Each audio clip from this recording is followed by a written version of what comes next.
அனைவருக்கும் வணக்கம்.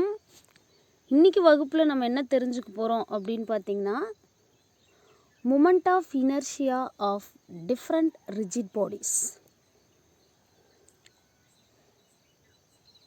வெவ்வேறு திண்ம பொருட்களோட நிலைம திருப்புத்திறனை தான் இன்றைக்கி நம்ம தெரிஞ்சுக்க போகிறோம். The moment of inertia of different objects about different axis is given in the table. வெவ்வேறு அச்சை பொறுத்து வெவ்வேறு பொருட்களோட நிலைம திருப்புத்திறன்களை இந்த அட்டவணையில் கொடுத்துருக்கோம். நம்ம ஏற்கனவே என்ன படிச்சிருந்தோம்? Moment of inertia of a uniform rod, uniform ring, uniform டிஸ்க்குக்கெலாம் படிச்சிருந்தோம். அதை தொடர்ந்து நம்ம டிஃப்ரெண்ட் ஆப்ஜெக்ட்ஸுக்கு மூமெண்ட் ஆஃப் இனர்ஷியா டெரைவ் பண்ண போகிறதில்ல, இவ்வளோ இருக்குது அப்படிங்கிறத மட்டும் நம்ம தெரிஞ்சுக்க போகிறோம். எதனால் அப்படின்னு பார்த்திங்கன்னா, டெரைவ் பண்ணுற மெத்தடு காமன். அதனால்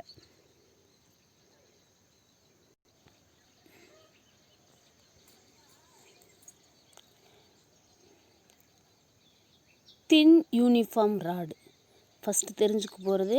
தின் யூனிஃபார்ம் ராடு, மெல்லிய சீரான தண்டு, அதனோட மாஸ் எம்மு, லென்த்து எல்லு, நிறை எம்மு, நீளம் எல்லு. அபவுட் ஆக்சிஸ், எந்தெந்த ஆக்சிஸ் பாசிபிள் அப்படின்னு பார்த்தீங்கன்னா, passing through the centre and perpendicular to the length. நீளத்திற்கு செங்குத்தாக மையத்தில் செயல்படுறது ஒரு நிலை. அதுக்கு மூமெண்ட் ஆஃப் இனர்ஷியா எவ்வளோ இருக்குது அப்படின்னு பார்த்திங்கன்னா 1/12 ml². இதுதான் முதலாவது நம்ம டெரைவ் பண்ணது. ரேடியஸ் ஆஃப் கைரேஷன் பார்த்திங்கன்னா 1/√12 அப்படின்னு இருக்குது. இன்னொரு சேம் தின் யூனிஃபார்ம் ராடுக்கு இன்னொரு பாசிபிலிட்டி என்ன அப்படின்னா, touching one end and perpendicular to the length. லென்த்துக்கு பர்பண்டிகுலராக இருக்குது, அதே நேரத்தில் அந்த ஆக்சிஸ் ஆஃப் ரொட்டேஷன் ஒரு எண்டை மட்டும் டச் பண்ணுது.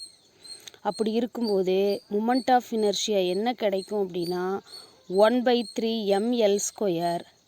Radius of gyration 1/√3. இந்த ஃபார்முலாஸ்லாம் ரொம்ப முக்கியம், ஞாபகம் வச்சுக்கணும். அடுத்தது பாருங்கள், தின் யூனிஃபார்ம் ரெக்டாங்குலர் ஷீட்டு, சீரான செவ்வக வடிவ தகடு, ரெக்டாங்குலர் ஷீட்டு. அதனோட மாஸ் எம்முன்னு எடுத்துக்கிறோம், லென்த்து எல்லுன்னு எடுத்துக்கிறோம், பிரெத்து பின்னு எடுத்துக்கிறோம். இப்போ எங்கே அது பாஸ் ஆகுது? Passing through the centre and perpendicular to the plane of the sheet. அந்த ஷீட்டோட சென்ட்ரலில் பாஸ் ஆகுது, அதே நேரத்தில் அந்த ஷீட்டோட பிளேனுக்கு பர்பண்டிகுலராக இருக்குது. அந்த செவ்வக வடிவ தாளின் தளத்திற்கு செங்குத்தாக, அதே நேரத்தில் அச்சு மையத்தின் வழியே செல்லுது.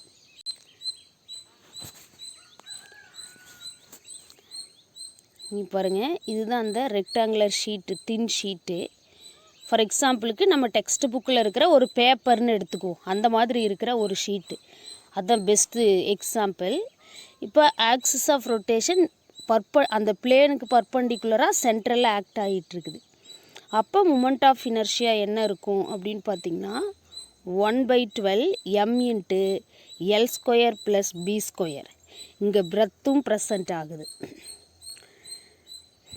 ரேடியஸ் ஆஃப் கைரேஷன் என்ன இருக்கும் அப்படின்னு பார்த்தீங்கன்னா √l² + b² / 12 அப்படின்னு சொல்லி கிடைக்கும். அடுத்தது யார்?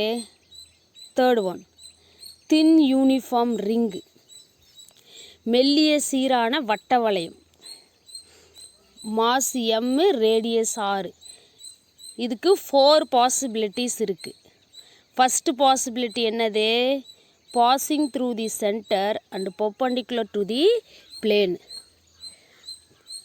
அந்த வளையத்தோட தளத்துக்கு செங்குத்தாக இருக்குது, அதே நேரத்தில் அதனோட மையத்தில் சுழலும் அச்சு செயல்படுது. அதுதான் அந்த ரிங்கு. அப்போ மூமெண்ட் ஆஃப் இனர்ஷியா வந்து எம்ஆர் ஸ்கொயர்னு இருக்குது. ரேடியஸ் ஆஃப் கைரேஷன் ஆருக்கு ஈக்குவலாக இருக்குது. அதே நேரத்தில் ratio of K square and R square அப்படிங்கிறது 1 அப்படின்னு சொல்லி இருக்குது. செகண்ட் பாசிபிலிட்டி என்ன அப்படின்னு பார்த்தீங்கன்னா, touching the edge perpendicular to the plane. அந்த வளையத்தோட தளத்துக்கு செங்குத்தாக தான், ஆனால் ஒரு எட்ஜில் தான் ஆக்சிஸ் இருக்குது, சென்டரில் இல்லை. அப்போ மூமெண்ட் ஆஃப் இனர்ஷியா என்ன இருக்கும் அப்படின்னா 2mr square. Radius of gyration √2 × r. Ratio of K square and R square அப்படிங்கிறது 2 அப்படின்னு சொல்லி இருக்குது. தேர்டு பாசிபிலிட்டி என்ன அப்படின்னு பார்த்தீங்கன்னா, passing through the centre lying on the plane. மையத்தில் பாஸ் ஆகுது, அதே நேரத்தில் அந்த வளையத்தோட தளத்தின் மேலே அமையுது. அப்போ மூமெண்ட் ஆஃப் இனர்ஷியா நிலைம திருப்புத்திறன் வந்து 12mr ஸ்கொயர்னு இருக்குது. ரேடியஸ் ஆஃப் கைரேஷன் 1/√2 × r அப்படின்னு சொல்லி இருக்குது. Ratio of K square and R ஸ்கொயருங்கிறது 1/2ன்னு இருக்குது. ஃபோர்த் பாசிபிலிட்டி என்ன அப்படின்னு பார்த்தீங்கன்னா, touching the edge parallel to the plane.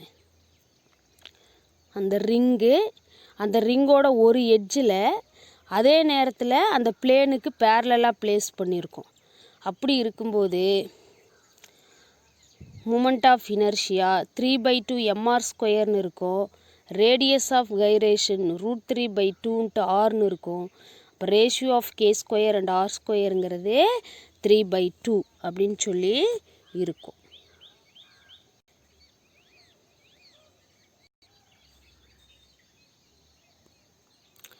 Fourth one பார்த்திங்கன்னா, தின் யூனிஃபார்ம் டிஸ்க்கு. மெல்லிய சீரான வட்டத்தட்டு தான். மாஸ் எம்னு எடுத்துக்கிறோம், ரேடியஸ் ஆர்னு எடுத்துக்கிறோம்.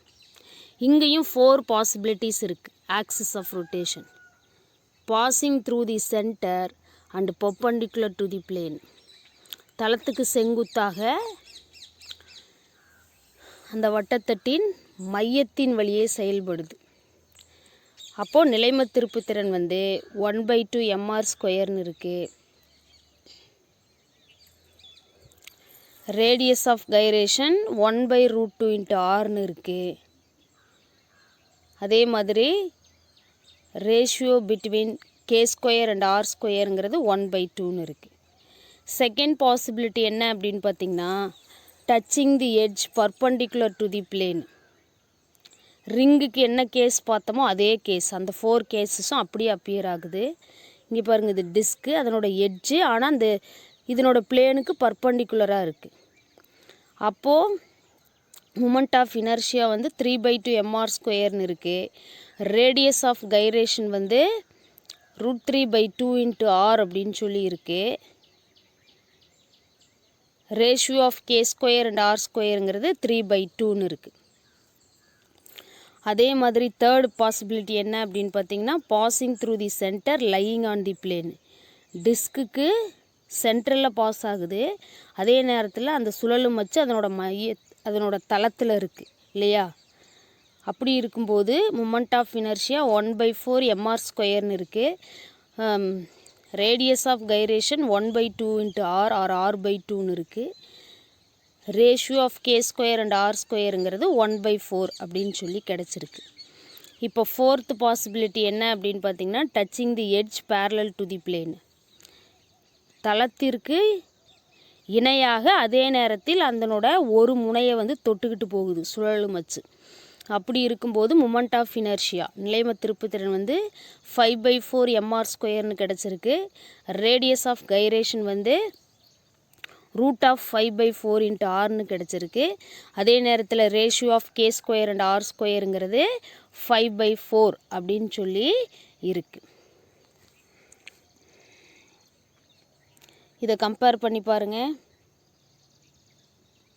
இங்கே பாருங்கள், ரிங்குக்கும் டிஸ்க்குக்கும் அந்த 4 பாசிபிலிட்டிஸ் பாருங்கள்.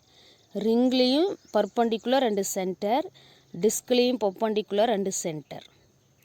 செகண்ட் பார்த்திங்கன்னா ரிங்லேயும் பர்பண்டிகுலர் அட் எட்ஜு, டிஸ்க்லேயும் பர்பண்டிகுலர் அட் எட்ஜு. இங்கே ரிங்லேயும் parallel and centre of the plane, இங்கேயும் parallel and centre of the plane. இங்கே பேரலல், ரிங்லேயும் பேரலல், டிஸ்க்லேயும் பேரலல், ஆனால் ஆன் தி எட்ஜு. இப்போ மூமெண்ட் ஆஃப் இனர்ஷியா யார் யாருக்கெல்லாம் ஒரே மாதிரி இருக்குன்னு பாருங்கள்.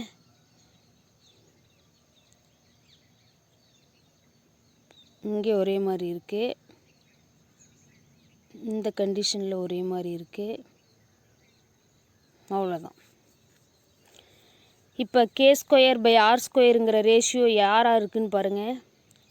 இங்கே 1 mr², அப்போ 1. இங்கே 2 mr², அப்போ 2. இங்கே 1/2 mr², அப்போ 1/2. இங்கே 3/2 mr², அப்போ 3/2. இங்கே 1/2 mr², அப்போ 1/2. இங்கே 3/2 mr², அப்போ 3/2. 1/4 mr², அப்போ 1/2. 5/4, அப்போ 5/4. அந்த கான்ஸ்டன்ட் டேர்ம் நியூமரிக்கல் வேல்யூ வருது இல்லையா, அந்த வேல்யூ எதுக்கு மூமெண்ட் ஆஃப் இனர்ஷியாவில் இருக்கிற அந்த நியூமரிக்கல் வேல்யூ வந்து, that means magnitude of moment of inertia வந்து k²/r² அப்படிங்கிற ரேஷியோவுக்கு ஈக்குவலாக இருக்குது.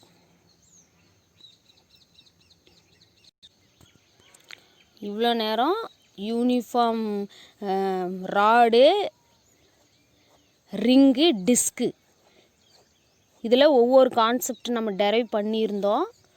அப்புறம் ரிமைனிங் பாசிபிலிட்டிஸ்க்கெலாம் moment of inertia, radius of gyration என்ன இருக்குது அப்படின்னு சொல்லி நம்ம செக் பண்ணோம். இப்போ என்ன பண்ண போகிறோம் அப்படின்னு பார்த்திங்கன்னா, சிலிண்டர் ஸ்பியர் ஷேப்புக்கு போக போகிறோம். 5th ஒன் பார்த்திங்கன்னா, thin uniform hollow cylinder, mass m, length l, radius r. Cylinder அப்படின்னா உருளை. பைப்பு தண்ணி பைப்பு இருக்கு இல்லையா, அது யாருக்கு எக்ஸாம்பிள்? சிலிண்டருக்கு எக்ஸாம்பிள். ஒரு 10 சென்டிமீட்டர், ஃபார் எக்ஸாம்பிளுக்கு ஒரு 10-15 சென்டிமீட்டர் லென்த் இருக்கிற மாதிரி ஒரு பைப்பை கட் பண்ணி எடுத்தோம் அப்படின்னா அதை வந்து ஹாலோ சிலிண்டருக்கு எக்ஸாம்பிள். இங்கே கொடுத்துருக்கிற மார்க்கிங் மாதிரி எடுத்துக்கலாம்.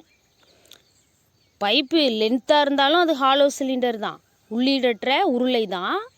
இருந்தாலும் நம்மளோட கன்வீனியன்ட்டுக்கு அந்த 10 to 15 சென்டிமீட்டர் கட் பண்ணி எடுத்தோன்னா அந்த ஷேப் எப்படி இருக்குமோ அதுதான் ஹாலோ சிலிண்டர்னு சொல்கிறது. அங்கே 2 பாசிபிலிட்டிஸ் இருக்குது. Passing through the centre and along the axis of the cylinder. Axis வந்து ரொட்டேஷனல் ஆக்சிஸ் வந்து சிலிண்டரோட சென்டரில், அதே நேரத்தில் அலாங் தி ஆக்சிஸாக இருக்குது. அப்போ மூமெண்ட் ஆஃப் இனர்ஷியா mr²ன்னு கிடச்சிருக்கு. ரேடியஸ் ஆஃப் கைரேஷன் வந்து r அப்படின்னு சொல்லி கிடச்சிருக்கு. Ratio of k² and r² வந்து 1 அப்படின்னு சொல்லியிருக்கு. ஏன்னா mr². அப்போ அங்கே இருக்கிற இன்டீஜர் வந்து 1. கேஸ் 2 பாருங்கள். Passing through it's length and passing through the centre. Passing perpendicular to the length, அதனோட லென்த்துக்கு பர்பண்டிகுலராகவும் அதே நேரத்தில் அதனோட சென்டர் வழியாகவும் பாஸ் ஆகுது. அப்போ மூமெண்ட் ஆஃப் இனர்ஷியாங்கிறது m×r²/2 + l²/12ன்னு கிடச்சிருக்கு. ரேடியஸ் ஆஃப் கைரேஷன் அப்படிங்கிறது √r²/2 + l²/12ன்னு கிடச்சிருக்கு. அடுத்து நம்ம யாரை பற்றி பேச போகிறோம் அப்படின்னா, யூனிஃபார்ம் சாலிட் சிலிண்டர். படித்தது ஹாலோ சிலிண்டர். இப்போ சாலிட் சிலிண்டர் உள்ளே இருக்குது இல்லையா, அதுக்கும் 2 possibilities. Along the axis through length, இங்கே பர்பண்டிகுலர், அதே நேரத்தில் சென்டர் இல்லையா, அந்த 2 பாசிபிலிட்டிஸ். ஹாலோவுக்கு என்ன படித்தோமோ அந்த 2 cases. Passing through the centre and along the axis of the cylinder. அப்படி இருக்கும்போது moment of inertia 12 mr², radius of gyration 1/√2 × r, k²/r² ratio 1/2. ஏன்னா இங்கே 1/2 தான் இருக்குது. அதே மாதிரி passing perpendicular to the length and passing through the centre, நீளத்திற்கு செங்குத்தாக அதே நேரத்தில் அதனோட மையத்தில். அப்போ மூமெண்ட் ஆஃப் இனர்ஷியா நிலைம திருப்பு திறன் m இன்ட்டு r²/4 + l²/12ன்னு இருக்குது.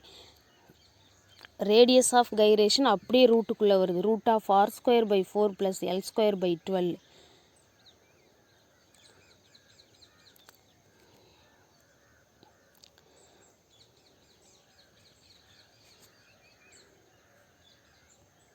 இப்போ பாருங்கள்,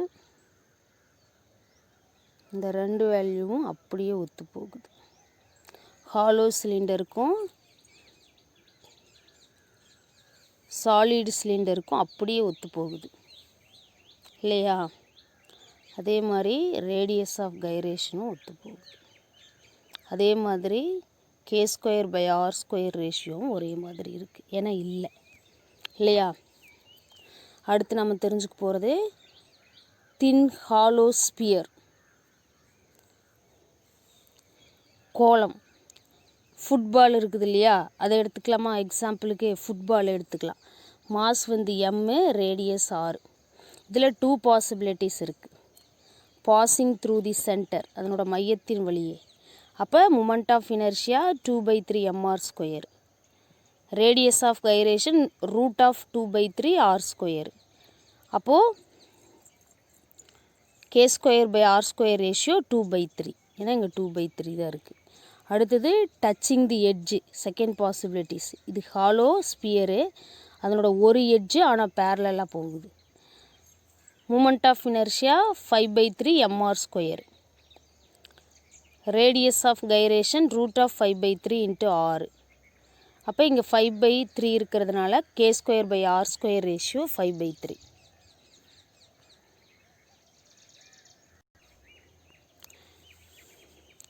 ஹாலோ சிலிண்டர், சாலிடு சிலிண்டர். அதே மாதிரி ஹாலோ ஸ்பியரு, அடுத்தது யார்? Solid sphere. Mass m, radius r. அதுக்கும் 2 பாசிபிலிட்டிஸ் இருக்குது. Passing through the centre, touching the edge. Passing through the centre, touching the edge. Passing through தி சென்டருக்கு மூமெண்ட் ஆஃப் இனர்ஷியா 2/5 mr²ன்னு இருக்குது. அப்போது radius of gyration √2/5 r²ன்னு இருக்குது. k²/r² ratio 2/5. அதே மாதிரி touching தி எட்ஜுக்கு வந்து moment of inertia 7/5 mr²ன்னு இருக்குது. Radius of gyration √7/5 r². இங்கே இருக்கிற வேல்யூ வந்து அப்படியே ரூட்டுக்குள்ளே வந்துடுது. k²/r² ரேஷியோ இங்கே 7/5, அப்போ 7/5 இல்லையா? இப்போ நம்ம என்னெல்லாம் படிச்சிருக்கோம்? Moment of inertia of different rigid பாடிஸ்க்கு படிச்சிருக்கோம். எந்த மாதிரி டிஃப்ரெண்ட் ரிஜிட் பாடிஸ்க்கு படிச்சிருக்கோம்? யூனிஃபார்ம் ராடில் எத்தனை பாசிபிலிட்டிஸ் இருக்குது, யூனிஃபார்ம் ரிங்கில் எத்தனை பாசிபிலிட்டிஸ் இருக்குது, யூனிஃபார்ம் டிஸ்கில் எத்தனை பாசிபிலிட்டிஸ் இருக்குது, ரெக்டாங்குலர் பிளேன் அதில் எவ்வளோ பாசிபிலிட்டிஸ் இருக்குது, அப்புறம் hollow cylinder and solid cylinder அதில் இருக்கிற நம்பர் ஆஃப் பாசிபிலிட்டிஸ்க்கு moment of inertia, radius of gyration, k²/r² ratio எப்படி இருக்குது.